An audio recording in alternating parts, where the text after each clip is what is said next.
আজকে হঠাৎ করেই আমার একটা স্পিকার দেওয়া ছিল আরিফ ভাইয়ের দোকানে।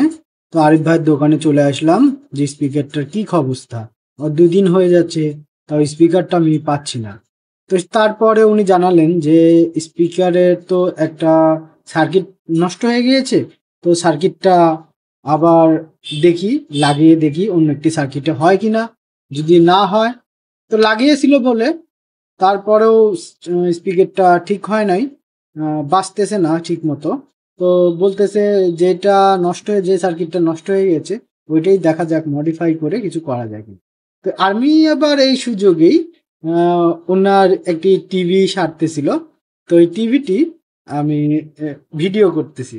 তো উনি দেখতেছেন, অবশ্যই জানতেও পারছেন যে আমি ভিডিও করতেছি। তারপরেও দেখেন উনি কিভাবে কাজ করেন। আর একটা বক্স টিভিতে আমরা যেটা আগে যেরকম রঙিন টিভি, বক্স টিভি যেগুলো, ওগুলোর মধ্যে এত পরিমাণ পার্টসপাতি আমি যে আমাকে দিলে তো আমি তো জীবনেও খুঁজে পাবো না। তারপরেও আপনাদের দেখাচ্ছি। ওই টিভিটার সমস্যা হচ্ছে, টিভিটার সমস্যা একটাই, ওটা নাকি পাওয়ার চলে গেছে, ওটা অন হয় না। এখন ওইটাই অন করার চেষ্টা করতেছেন উনি। এছাড়াও উনি এলইডির কাজও করেন, বিভিন্ন ধরনের স্পিকারের কাজও করেন। আর এই যে দেখতেছেন এগুলো টিভি কিন্তু ওনার সব কিছু কমপ্লিট করা হয়েছে। কেউ এসে নিয়ে যাবে, শুধু গ্রাহকরা এসে নিয়ে যাবে, এটুকু পালা। সারাদিন শুধু টিভি ঠিক করেন, বিশেষ করে বক্স টিভি, এলইডি টিভি।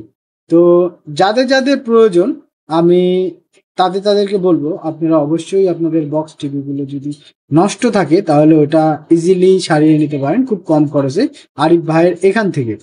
তো আমি আরিফ ভাইয়ের নম্বর প্লেট অবশ্যই দেখাবো, যে কোন নাম্বারে যোগাযোগ করবেন, কোথায় দোকান এবং কখন আসবেন, আপনারা অবশ্যই দেখতে পারবেন।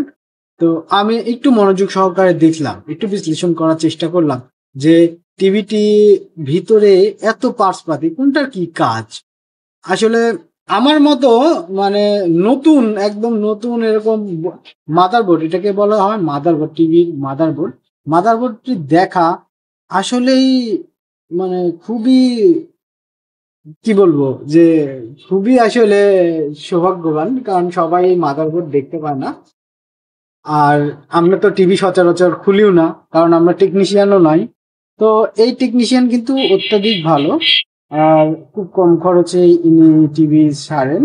উনি কিন্তু বারবার করে লাইন দিচ্ছেন, দেখিয়ে দিয়ে দেখতেছেন। একবার সিরিজ লাইনে দিচ্ছেন, একবার প্যারালাল লাইনে দিচ্ছেন। তো সিরিজ লাইনটা দিলে ঝুঁকিটা কম থাকে টিভিটা নষ্ট হওয়ার, যেটুকু ঠিক করেছেন সেটুকু। তারপর মিটার দিয়ে বারবার করে মাপতেছেন যে আদৌ ঠিক হচ্ছে কিনা। পাওয়ার চলে গেছে, পাওয়ার নিয়ে আসতে কি কি কাজ করা লাগে ইনি তো সম্পূর্ণভাবেই জানেন। তারপরেও চেষ্টা করেও পারতেছেন না।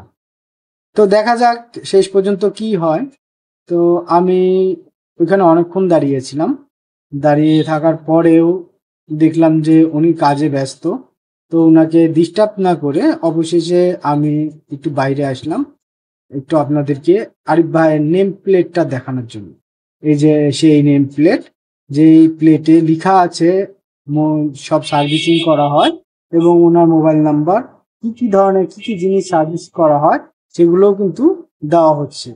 তো আমি আবার ওনার কাছে গেলাম শুধুমাত্র আপনাদেরকে দেখানোর জন্য যে নেম প্লেটে কি কি ধরনের লেখা আছে, মোবাইল নাম্বার, যোগাযোগের নাম্বার। আপনারা চাইলে যোগাযোগ করতে পারেন, যাদের বাসা দীঘাপতি আর আশেপাশে তারাই একমাত্র যোগাযোগ করতে পারেন। উনি বারবার করে চেক করতেছেন টিভিটি। তো আমার একটু কাজ ছিল, তো আমি চলে আসলাম। তো এই পর্যন্ত আজকে থাকুক, ধন্যবাদ সবাইকে, সবাই ভালো থাকবে।